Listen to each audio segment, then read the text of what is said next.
Shalom semuanya dan selamat datang di Regah Bivrit. Saya Rabbi Shapira, hari ini dari Bukit Bait Suci. Regah Bivrit yang sangat istimewa hari ini untuk kita, yaitu Parashat Bo. Parashat Bo berarti datang atau pergi. Salah satu pertanyaan yang mengganggu tentang tulah-tulah yang terjadi, kita membaca tentang tulah-tulah tersebut pertama kali di Parashat Vaira, dan kemudian kita membaca tentang tulah-tulah tersebut di Parashat Bo pekan ini. 6 pekan sejak awal kitab Keluaran itu dikenal sebagai hari-hari Shofafim. Kita memiliki 6 porsi Torah, Shmot, Vaera, Parashat Bo, Beshalach, Yitro, dan Mishpatim. Ada sebuah tema yang mengiringi ke-6 parashot tersebut. Dan tema yang mengiringi 6 parashot itu adalah tema tentang pilihan. Namun tampaknya Firaun sebenarnya tidak punya pilihan. Tampaknya seolah-olah Elohim sendirilah yang menyebabkan semua ini menimpa Firaun. Khazal menunjukkan sesuatu yang sangat penting, terutama selama hari-hari Shofafim. Dan gagasan bahwa Firaun tidak memiliki pilihan itu tidak benar.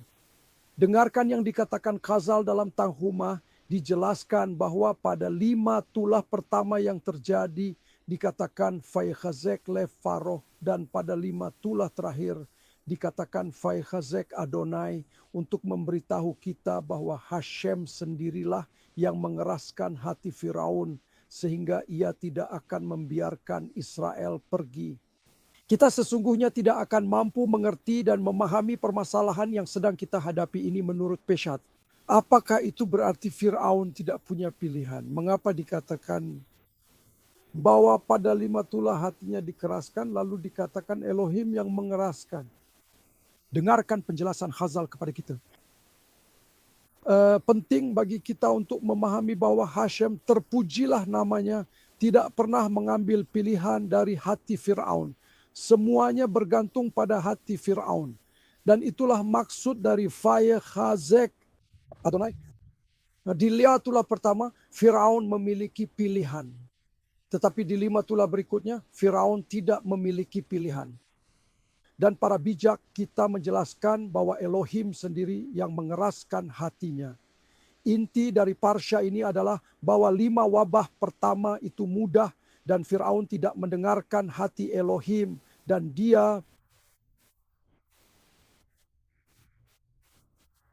pada dasarnya melakukan hal ini. Syuh ke Elohim. Tetapi 5 keputusan terakhir jauh lebih berat dan Firaun tidak akan sanggup menanggungnya. Dan dia harus mengirim Israel karena dia terpaksa melakukan itu. Apa inti pelajaran yang bisa kita ambil dari situ? Kadang-kadang Elohim menegur kita dengan lembut, pelan-pelan agar kita memilih. Tetapi jika kita tidak memilih, maka pilihan itu seperti bola salju yang dibuat untuk kita. Ingatlah itu. Bahwa hanya pada 5 tulah terakhir dikatakan Elohim mengeraskan hati Firaun. Artinya Firaun punya pilihan untuk dibuat, tetapi dia tidak membuat pilihan yang benar. Dan kemudian datanglah 5 tulah terakhir. Dan saat itu sudah terlambat bagi Firaun. Janganlah kita sampai mengalami 5 tulah terakhir ini dalam kehidupan pribadi kita. Marilah kita mendengarkan ketika Elohim menegur kita dengan lembut. Teman-teman, sungguh luar biasa pesan dari Parashat Bo untuk kita hari ini. Mari kita dengarkan suara lembut itu sebelum kita mendengar suara keras Elohim dengan penghakimannya. Demikianlah Regah Bivrit untuk pekan ini.